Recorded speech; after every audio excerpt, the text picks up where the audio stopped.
Greetings and salutations, O Professor Mrs. Ledford.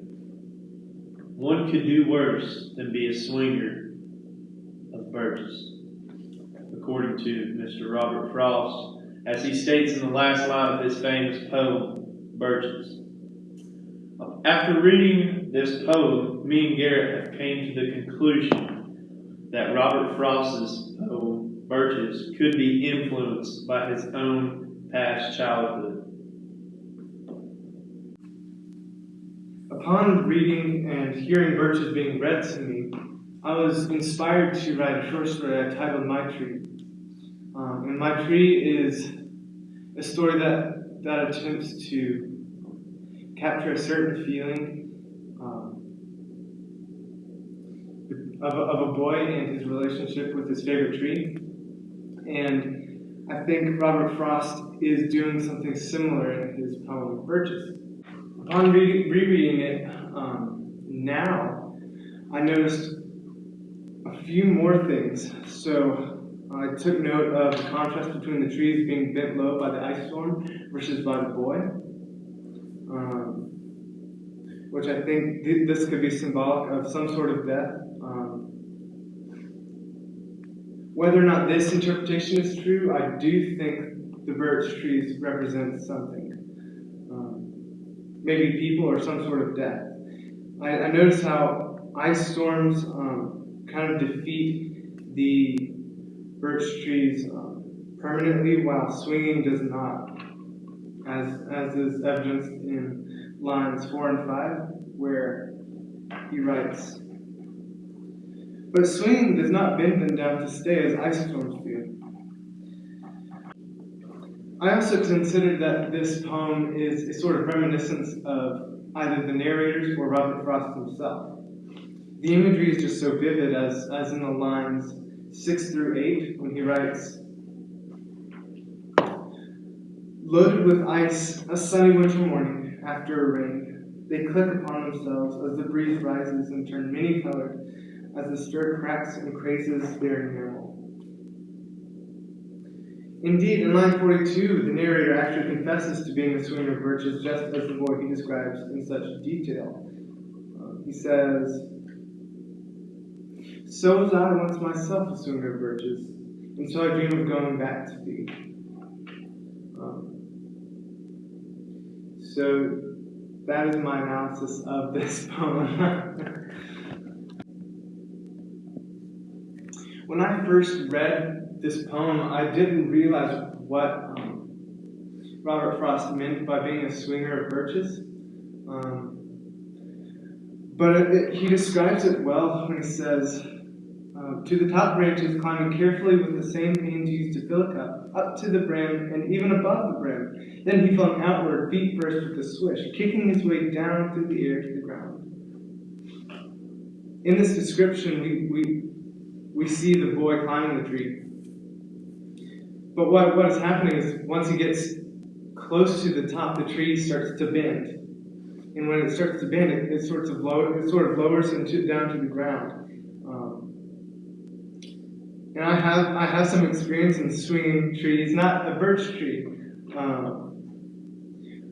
But I love this description because it says kicking his way down through the air to the ground, because that is exactly what you have to do whenever you're trying to get that tree to lower you.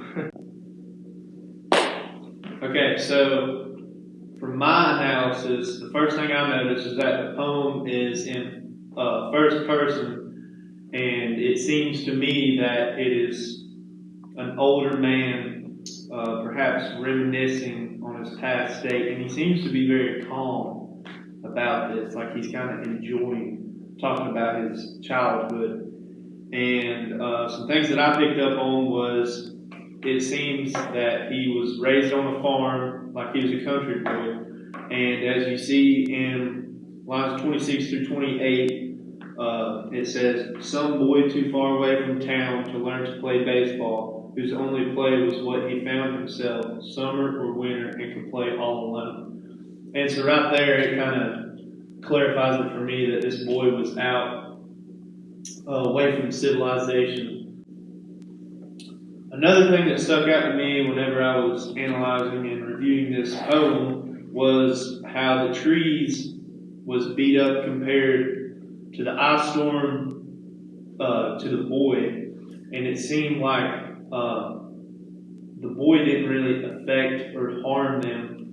It's almost like they was meant for the boy to be played, for the boy to play with them, if you get what I'm saying. As whereas the ice storms kind of hurt it. Ice storms, what I picked up, was kind of symbolic for death in this story, and you also see how usually in American literature, falling is symbolic for death. But I feel like whenever the boy would fall with the tree doing the tree swing, would fall with the birch, that it was almost beneficial.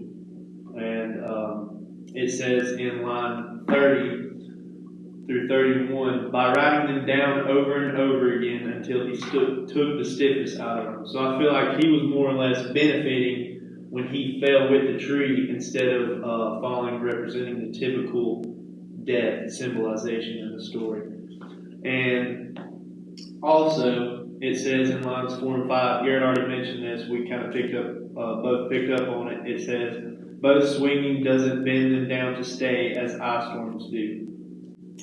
Throughout Robert Frost's poem, Birches, he drops many context clues as to how he could possibly be influenced by his past childhood experiences, such as in number 3, or verse number 3 of the poem, he says, I like to think of some boys been swinging them.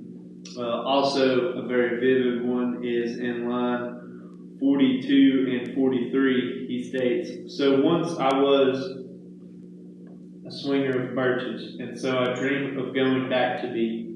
Also in line 49 and 50, he says, I'd like to get away from earth for a while and then come back to begin it over.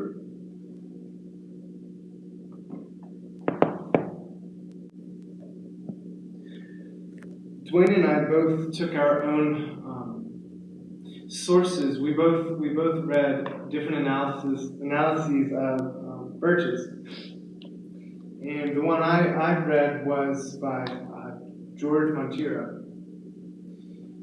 And according to George Monteiro, my interpretation that the poem is recollection either of Frost's or the narrator could have some merit. So in an article from modernamericanpoetry.org, George Monteiro said that evidence suggests that it could have been, quote, stimulated by memories of boyhood experiences of winter and summer in northern New England and sharpened by a perspective of the poet's self-imposed exile.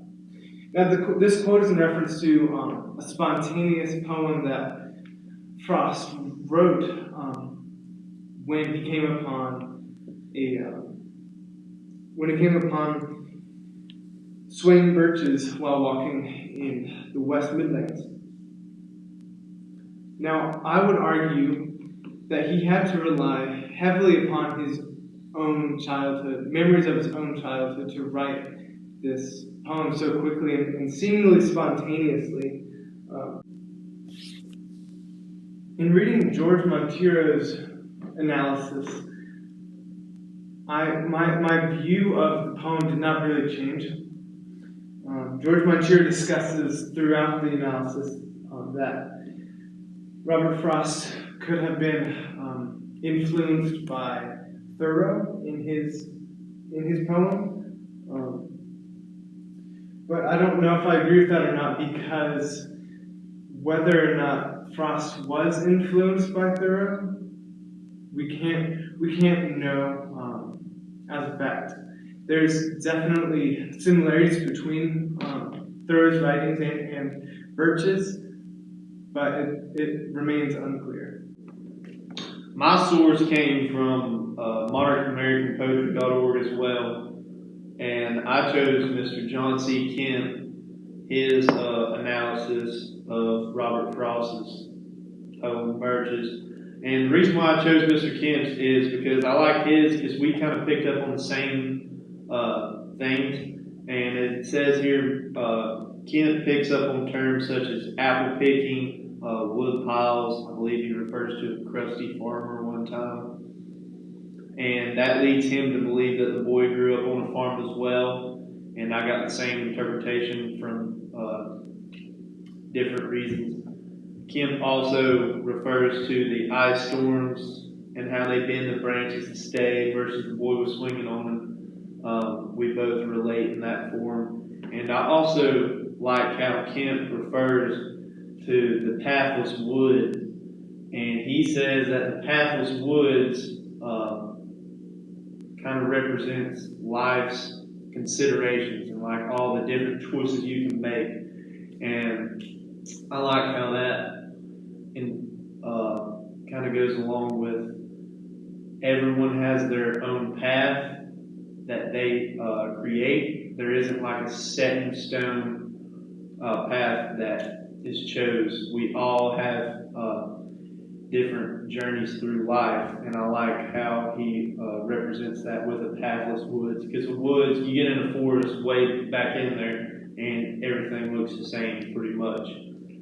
And I also like how Kemp argues that this man is a wise countryman because of his how familiar he is with nature and the trees and such, all of this. And he believes that it makes him sort of a philosopher because he is so good and so close with nature. And I really like how Mr. Kemp picks up on that.